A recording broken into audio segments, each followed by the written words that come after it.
Okay, morning everyone. Very excited to introduce Millie to you. What we're going to do is a couple of 10-minute interviews with Millie so that you can find out who she is and how we'll be working with her and what's cooking. I guess the first thing to say is welcome to my old vicarage. I'm not going to say what the address is for obvious reasons, but for those of you who know the vicarage I used to live in, that's where Millie is now. And I'm calling it Millie's house. And we'll come into the second interview, but just give me a quick potted what's going on right now, who's under the roof right now, and then we'll talk a bit more about it in the second interview. Yeah, so at the moment, I'm here with two just wonderful young Syrian lads, and yeah, offering them just supported lodgings and safety while they kind of go through their asylum process. So yeah. Amazing. So, well, welcome. I know I don't need to welcome you to the parish, but you've been in Bournemouth far longer than I have. But yeah, welcome to the place, and I do hope your time there is as happy as ours was. So it's we've been working on this for a little while, and it's great to see you there with blue walls behind you to annoy the diocese. Yeah. So firstly, give us a little bit of an introduction to yourself, where you're from, what your background is, all that kind of thing. Yeah, so I'm born and bred Boscombe, grown up here. My parents actually came to faith in Boscombe, and yeah, I spent my whole life here. I went away to university in Canterbury, so I did my degree there. I did anthropology, so that really started a love for people and culture and things like that.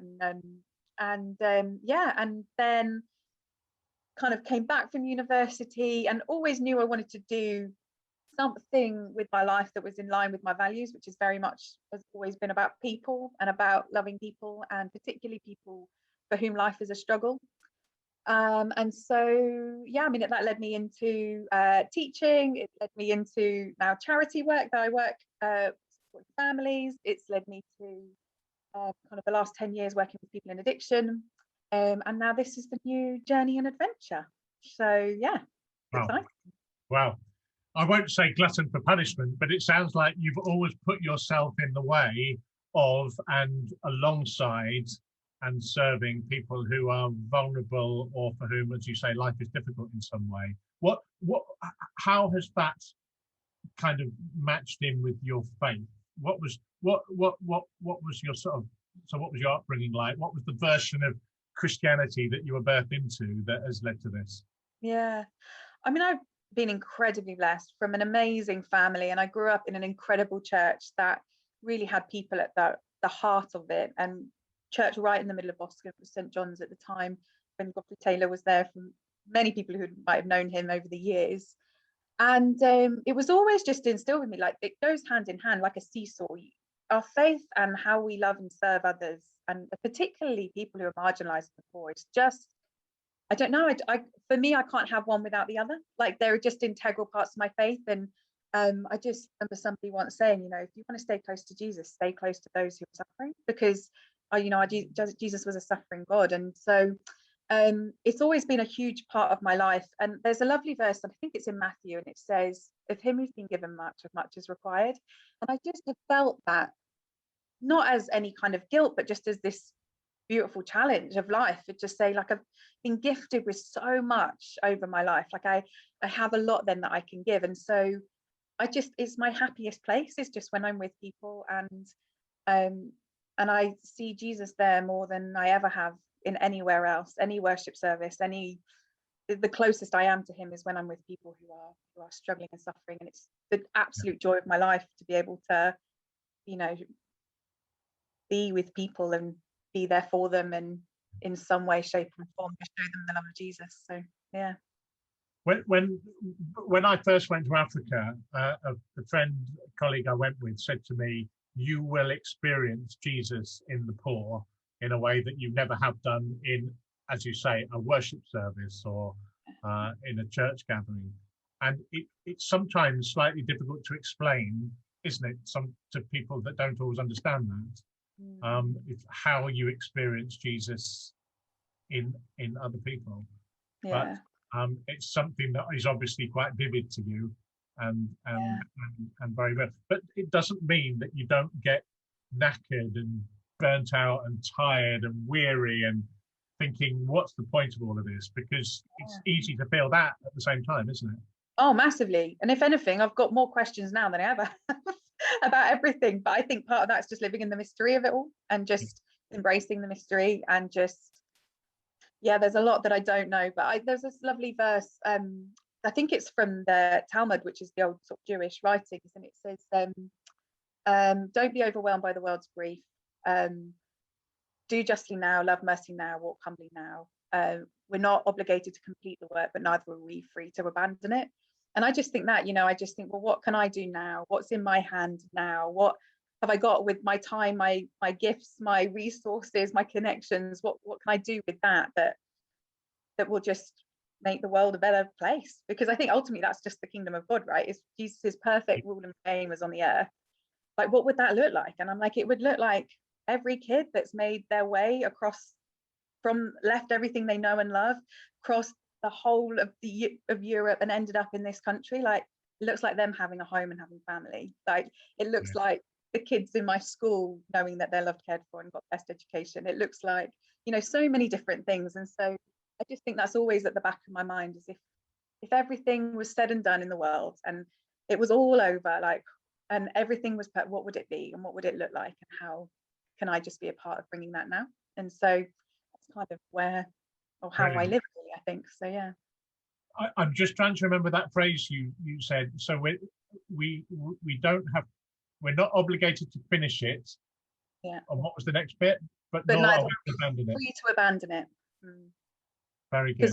Because we can be overwhelmed. It is overwhelming and it is huge, and the grief is awful and the struggle is massive, and it's easier just to pull the covers over our head, pretend it doesn't exist, and just carry on with our lives. But actually we can't. It's serving the poor, loving people is named far more. Justice is mentioned far more than anything else in the whole of the scripture. I think it's once every six times in Luke or something like that. It's like, it's wild. And so just think Jesus is for the poor, and we have to be. So yeah. So what did your life look like in Boscombe then? I never came to the households that you kind of convened down there in Boscombe, but I've heard loads of stories about what you were up to. What did life there when you were, that was a kind of part of ministry at Coastline Vineyard, wasn't it? And as I understand it, you led that work. What did that look like? Yeah, again, I mean, honestly, partly laziness. So I'm about one of the laziest Christians you'll find. But I had been working with people in addiction for about 3 years, but was driving around constantly, seeing people and out. And I just remember thinking, oh, just want to be able to open my front door and just have people in for a cup of tea. I just can't be bothered to keep driving around all the time. And so I started praying for a house on the square in Boscombe. And there was one house in particular. When you say the square, where are you talking about here? Churchill Gardens in Boscombe. Okay, gotcha. And so there was a house, one house on the square, and I asked Jesus for that house, and I would drive around and I'd be like, I want that one, please. It was perfectly located where everybody, people would walk through to score, and the girls would walk through to, work the streets, and I just was like, that's the house I want.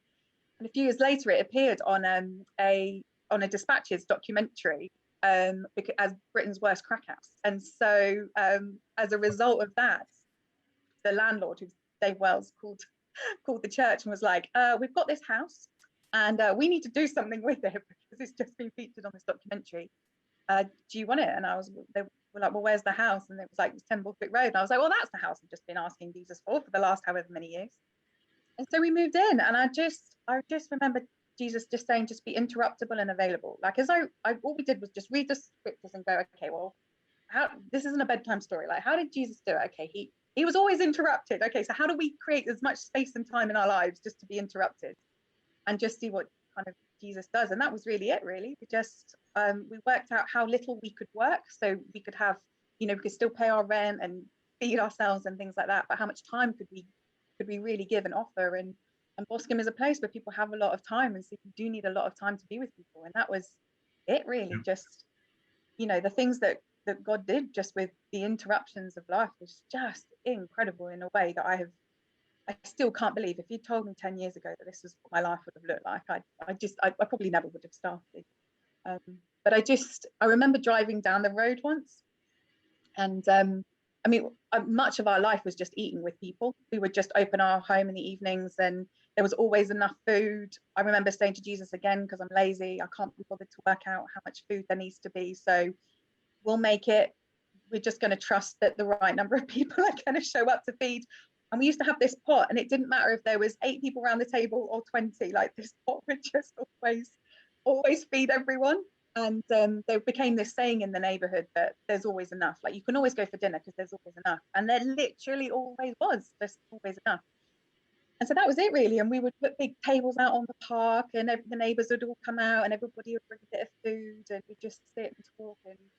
And then they sort of started saying, we want to find out a bit about this Jesus that you all believe in. So then we ended up kind of having church a Thursday night there, and then found out actually a lot of our neighbours couldn't wash their clothes. So we were like, well, we'll just shove a washing machine out the back of our house, and people will come and do their washing. And then the Joy Cafe started, and then football started on the park, and all sorts of things kind of just came then out of that, really. And we got offered other houses, and other people moved in, and all sorts of things. So yeah, it was really incredible. But it was just, yeah, I'm not a very good leader, or very strategy-y. I just like to do what's in front of me just there and then. Just for me, that's just very much just open your heart, your life, your home. And Jesus is just waiting for us, I think, just to be interruptible. Honestly, like, we keep so busy. He's just like, you just take some time. What I'll do with your if you're willing to be interrupted, is phenomenal. So yeah.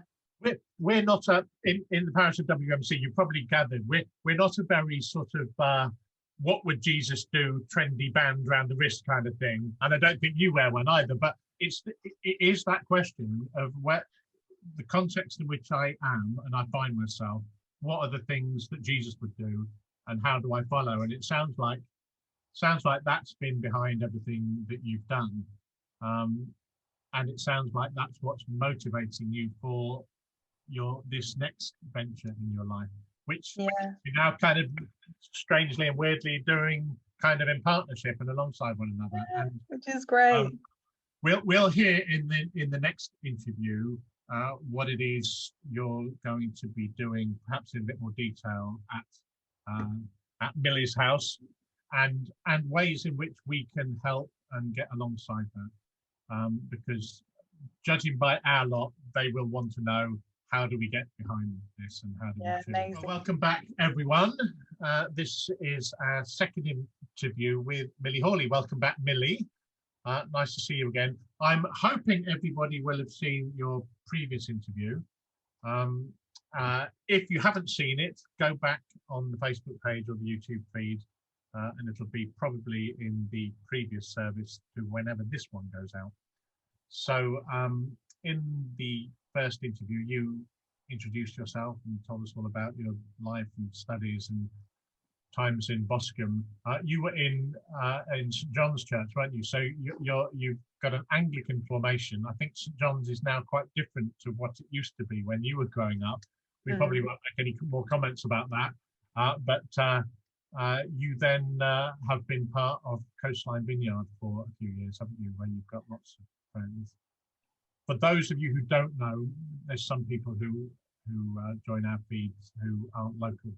And so one of our 3 church buildings, St Albans, next door to my old vicarage, on Sunday mornings in normal time, that's where Coastline Vineyard meet. And so we've been doing a bit more work alongside them. And so that's who they are. And so, Millie, I happen to be friends with you on Facebook, and I saw a few months ago you put a plea out saying, has anybody got a house? Because I've got this vision, is this mad thing I want to do. And I bet a lot of your friends thought, oh, flipping Henry, she's up to it again. She's got another mad idea. What on earth is she doing? But so I messaged you, and we kind of thought, okay, well, maybe there's something in it. So explain what the vision was then and how that has kind of become refined over the months. Yeah, I mean, it's so, oh, Jesus is a funny one, isn't he? But I left number 10, so in Boscombe in September 2019. 2020 is weird, isn't it? It's like a year that never existed. Yeah.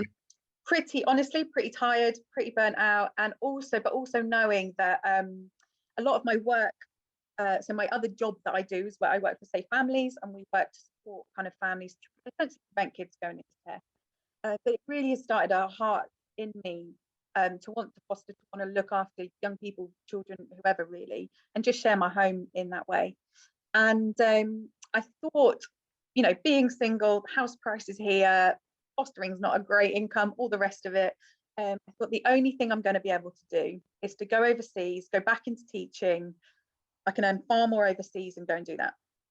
And so that kind of was my 2020 plan. Like I was like, and then COVID hit. In the summer and basically every door shut, quite embarrassingly, I'm fairly employable. Just didn't seem to really happen at all. And in the summer of 2020, I was at some friends, and there was a young lad who was over from Afghanistan, and he was playing cricket with their son. They play cricket together in cricket club.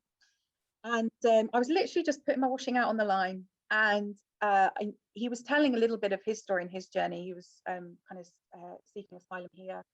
Horrendous journey story. And I just remember like just something nudging in me. And I thought, again, coming back to, okay, well, like I've got a bit of time. Like, what could I do to help? Maybe I've got a teaching qualification. Actually, maybe I could just help. And we'd been out to Calais, out to the jungle with kind of the number 10 lot about twice over the years. And I'd always wanted to do something. It just wasn't appropriate where we were living, who we were working with, to bring, you know, people who were suffering excessive trauma into that space. But it was always there in the background, kind of niggling about what could I do? I wanted to do something about it. So I thought, well, I'll contact our local kind of International Care Network, and maybe I can just help out, teach English, do something. So I went kind of online and had a look, and somehow ended up clicking on, could you provide a home for young people seeking asylum? And I was like, well, no, because I'm going to teach overseas and I've got a plan. And it just didn't really leave. And I was in the middle of Waitrose, James, as you do when you have these epiphanies. And I was in, of all places. I thought you were going to say Asda or Aldi, having come the Boscombe route. You were in Waitrose. This is partly the reason why it's important it was Waitrose. And I was stood in the laundry aisle looking at all the fancy laundry powders, and I was like, when I've gone overseas and earned all my mega bucks, and when I've like got my own house, I'm going to shop in Waitrose because I'll be a millionaire. And honestly, like it was the almost near audible voice of God. And he just said to me, Mills, the world's suffering is too great for such a comfortable dream. And I had a full meltdown in the middle of Waitrose, sobbed my guts out, just sobbed my heart out. And I was just like, I'm doing this. Like, I can't not. Like, I'm like, let's just put that aside. Like, that's not really what you want. Like, what you want is really this. And so that was it. And then I just started the journey, and just the doors just then literally flew open. But within 6 months, I was approved as a carer. And I was like, I have no house. And I remember ICN saying to me, yeah, you're gonna need a house to do this. I'm like, I just feel cool to this. I'm just trusting that a house will come. And then we started chatting, and it couldn't be a more perfect house in a more perfect location. It is the above and beyond for me, let alone the boys. I mean, the boys that are here are just, the fact that it's in Charminster, it's by the park, it's, you know, it's everything that they need and need a house to be is here. And so it's just incredible and amazing, and I can't quite believe that it's all happened and we're here and I'm doing it, and it isn't 5-6 years down the line, it's 6 months down the line. And actually happened. I mean, it's come together relatively quickly, hasn't it? Yeah. I don't know if you know this. The 3 words that we chose years ago to sum up what we wanted to be in the community are the three words: sanctuary, nurture, and compassion. And obviously, words like that can be floaty and meaningless and just sound good, but we actually do want to provide sanctuary in the use of our buildings, in our homes, in the houses that we've got. And so it's delightful to know that that's exactly what you're able to offer your two boys. I think it's probably worth saying that for kind of safeguarding reasons, we're not going to refer to these boys by their names, because they're not adults, and that's up to them when they become adults whether they want to be known on social media. For those of you who know the area, it's the vicarage that I used to live in, and that's where you are now. But even that back garden, it's quite private, isn't it, in terms of it being a safe space for them? Because I guess these guys haven't known a lot of safety in their lives, have they? So the need to be somewhere of a sanctuary like that is important. Is there anything you can tell us about their journeys? We're not asking you to say stuff that is kind of confidential, but tell us a little bit about why it is you've done this. Yeah, I mean, I can say that they're both Syrian, so they've fled war, and war is off, a lot of what they've ever known. They've both had very different journeys. One's had a very long journey, the other one has been relatively quick. But they've both left people that they know, they love, their families, and had to make the journey. I don't think any family sends their sons or their daughters unless there's a very, very good reason that you have to do that. And so it's still, the whole refugee situation is horrendous. 56 million people are displaced across the world at the minute. And I think if it was me and it was my family, if it was my nieces and my nephews, I would want them to be loved and cared for as if they were still with me. And so that's kind of part of the thing with it is just we have to love these kids well, love people well who've left everything behind. And for all of them, they would rather be with their families, they would rather be in their homes, they would rather be in their countries, and they can't be. And we're in this incredibly privileged position in the safety of the country that we have, but also appreciating that the significant trauma that they've faced, not just in their countries of origin, but also in the journeys that they've had to make. And that actually the hard work for them really starts now. Yes, they're safe physically, but it's going to take a long time for their minds to become safe, for them to feel emotionally safe, for them to begin to process and work through some of the things that they've seen and had to be a part of. And so it just feels a great privilege just to be able to walk just that tiny bit of their journey and make sure that they're fed and watered and nurtured and loved and have a roof over their heads, and start to help giving them some independent skills so that when they do turn 18 and they get their sort of leave to remain, and they have that decision from the Home Office, that they can begin to build their lives within community, and build their lives with enough English behind them and with some skills behind them, and just knowing that they've got support and care wider than me, but just from from community around them. And for them to know that they're really welcome here, because as we all know, there's some hostility towards people seeking asylum in this country. And I think as Christians we have a real responsibility to ensure that people feel really welcome here, because that will play a huge part in their ability to be able to settle too. So our culture is strange, isn't it? Because we've sort of sentimentalized the stories of child refugees in the Second World War, for example. The children from the cities who were sent out to be cared for out in the countryside, the children that were rescued by people and sent on trains from Nazi Germany to safety. We've watched series and films about that, and we remember the heroes that did that. But I think we're a bit touchy when it comes to refugees here and now in our neighbourhoods, aren't we? And that's an interesting one, and let us know how we can help with that, because we've got a whole load of people spread around the area, as do Vineyard for that matter, and you don't want to swamp them out, but at the same time let us know what we can do to include them as part of the community, you know, Yeah. as, as, as the time is right. I guess it's Ramadan for them at the moment, isn't it? Yeah, the things I'm Googling, James. So are you cooking all sorts of exotic dals and lentils late at night for these lads? What's it looking like? Yeah, I mean, beautifully. I mean, so Ramadan is a lot about, I'm learning, is a lot about community, and the Muslim community are really close and warm, which is great. And so, yeah, so they're getting fed in varying different places as well, which is brilliant. Okay. So I just make sure that they've got, you know, there is something that they can eat if they want it in the middle of the night. Yeah, so it's a huge learning process for me. Luckily, Middle Eastern food is one of my favorites. So it's great to be able to cook more and more of it. But they've been here for 2 nights. So we're still very much in the early stages of them sampling my cooking. So yeah. Well, I would imagine being teenage boys, they probably also like chocolate and Rice Krispies, don't they, as well? And pizza, yeah, very happy with the pizza and chips. So very good.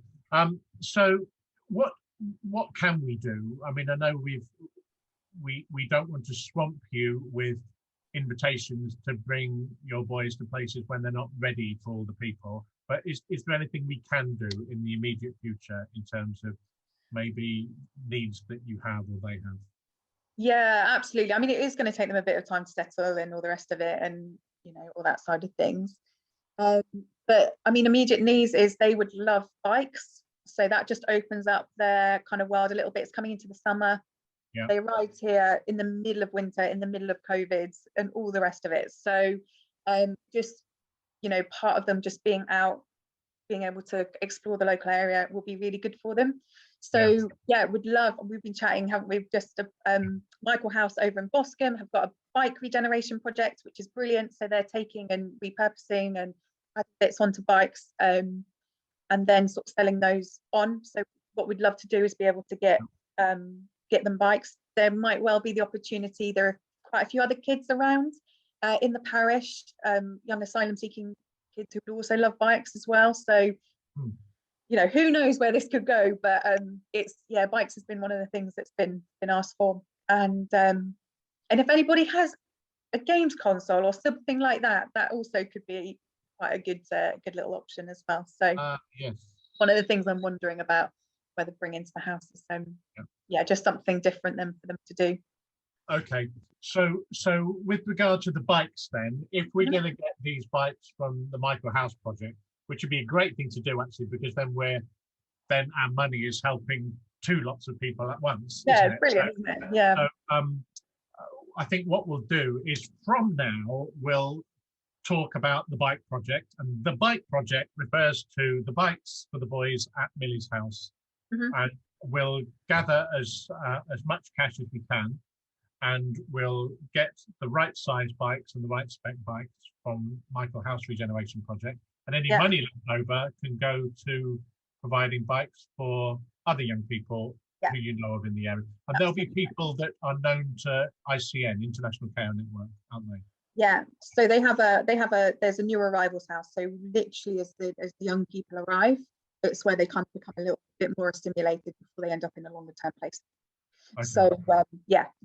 So it could be great. And just things like bike helmets, locks, lights, get them all safe. Yes. All those sorts of things as well are going to be important for them. So yeah, which is exciting. So if anybody wants to give into that would be fab. We'll put that out there. If anyone has got bike locks, pumps, helmets, stuff like that, they can drop that off at any of the churches or at Michael's vicarage. I don't know if you want stuff just being dropped at your place, do you? I think we'll take that off. We'll take that probably not at the moment. Yeah. Probably. Yeah. So we'll say the churches or Michael's porch. Father Michael's used to having stuff left in his porch. He's got a nice swanky new porch that the diocese provided that we filled with Easter eggs a few weeks ago. So yeah, either at Michael's or at any of the churches. And if you would like to contribute money towards that, get in touch with the church office or do it through the website. You know how to give. And so yeah, we'll get a little fund together, and we'll do that as our first project. And we'll when we're doing specials, if we're doing a family day over the summer, which we will be at some stage, we'll invite you to that. Be lovely to see you, but don't feel that they have to. You know, you'll always be welcome, whatever is most appropriate. I think you're going to write something for a parish magazine, aren't you? So that will go out to a little bit of a wider audience. And once we're doing church face to face, we'll invite you over to meet everybody there as well. So, yeah, lovely. Yeah, it'd be great. It's really wonderful to have you doing the work you're doing, and let us know what we can do to help and cheer you on and pray you on and support you on, because and I just want to thank you just guys so much for just believing in this vision, and for the PCC for getting behind it, and for, you know, you offering this house. It's just been, and you know, fighting for it as well. It's just been incredible. Like it is the above and beyond. It is incredible, and so it just gives us a lot of scope really for kind of not just these boys, but potentially others that are going to come as well. And it's just a great house for them to settle in, really. So yeah, I'm really excited, so thank you. Good. Well, thank you very much. Thank you for saying that.